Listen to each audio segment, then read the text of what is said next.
एक तरफ गाजा में बमबारी चल रही है, इजरायल का युद्ध गाजा को पूरी तरह तबाह करने जा रहा है। दूसरी तरफ इजरायल पर हमला करने के लिए लेबनान, सीरिया और ईरान की फौज तैयार बैठी है। और तीसरी तरफ अमेरिका की सेंट्रल कमांड का बेड़ा इजरायल को बचाने के लिए भूमध्य सागर में पहुंच चुका है।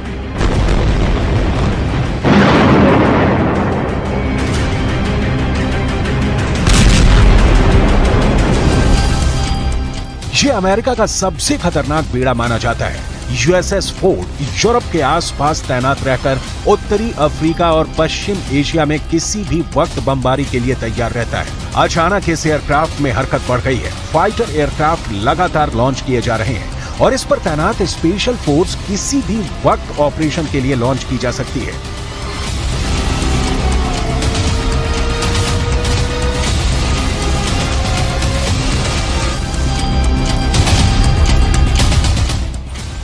गाजा में हालात बहुत नाजुक हैं। इजरायल दिन रात बमबारी कर रहा है। सैकड़ों लोगों की मौत हो चुकी है। इजरायल अब अपने ऊपर हुए अटैक का बहुत बेदर्दी से बदला लेना चाहता है और यही वजह है कि उसके बम अब आम नागरिक और हमास के बीच फर्क नहीं कर पा रहे।